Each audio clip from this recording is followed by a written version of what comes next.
নমস্কার বন্ধুরা, অদৃশ্য কণ্ঠ চ্যানেলে আপনাদেরকে স্বাগত জানাই। আজকের গল্প রাত 3টের ফোন কল। চলুন শুরু করা যাক। রাত ঠিক 3টে। হঠাৎ আমার ঘুম ভেঙে গেল ফোনের তীক্ষ্ণ রিংটনে।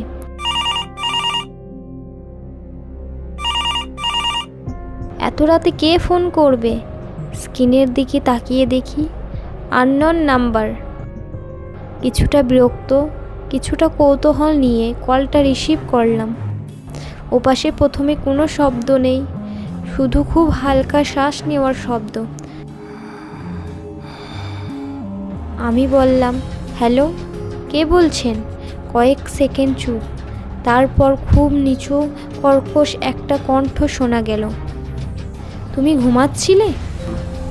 আমার বুকটা হালকা কেঁপে উঠল। আমি বললাম, জি, কিন্তু আপনি কে? ওপাশ থেকে উত্তর এলো, তুমি তো জানো আমি কে। আমার মাথায় দ্রুত অনেক চিন্তা ঘুরতে লাগলো। কোনো বন্ধু, কেউ মজা করছে। আমি একটু রেগে গেলাম। দেখুন, মজা করবেন না, নাম বলুন না। তারপর যা শুনলাম সেটা আজও ভুলতে পারিনি।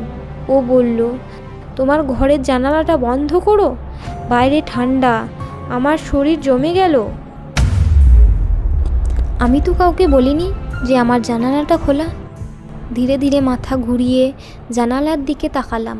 সত্যি পর্দাটা হালকা নড়ছে। আমি কাপা গলায় বললাম, আপনি কে? আপনি কোথায়? ওপাশে হালকা হাসির শব্দ। হঠাৎ কল কেটে গেল। আমি দ্রুত উঠে জানালার কাছে গেলাম।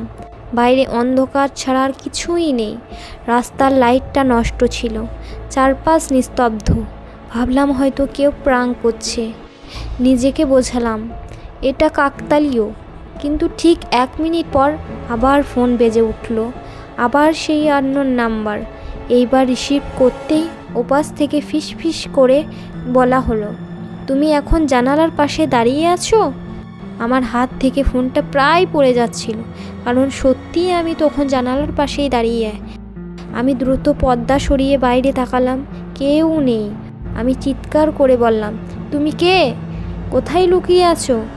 ওপাশ থেকে খুব শান্ত গলায় উত্তর এলো, আমি তো তোমার ঘরেই আছি। আমার নিঃশ্বাস বন্ধ হয়ে আসছিল। ঘরটা একদম চুপচাপ, শুধু আমার হৃদয়স্পন্দন শোনা যাচ্ছে। ধীরে ধীরে পিছনে ঘুরলাম। বিছানার পাশে রাখা আয়নাটার দিকে চোখ গেল। আয়নাটায় আমার প্রতিচ্ছবি, আর তার ঠিক পেছনে একটা কালো ছায়া দাঁড়িয়ে। আমি দ্রুত ঘুরে তাকালাম, কেউ নেই। আবার আয়নার দিকে তাকালাম, ছায়াটাও নেই। ফোনের ওপাশে তখন শ্বাসের শব্দ। আমি কাপা গলায় বললাম, দয়া করে আপনি কি চান? ওপাশ থেকে শেষবারের মতো একটি বাক্য শোনা গেল, আজ নয়, কাল আবার রাত 3টায় কথা হবে। তারপর কল কেটে গেল। সেই রাতের পর থেকেই প্রতিদিন রাত 3টায় আমার ফোনে কল আসে। আমি আর কখনো রিসিভ করিনি, কিন্তু অদ্ভুত ব্যাপার হলো, কলটা না ধরলেও ওই এক কণ্ঠটা ঠিক আমার কানের পাশে ফিস করে বলে, আমি তো আছি। আপনি যদি রাত 3টায় কোনো অচেনা নাম্বার থেকে কল পান, তাহলে কি রিসিভ করবেন?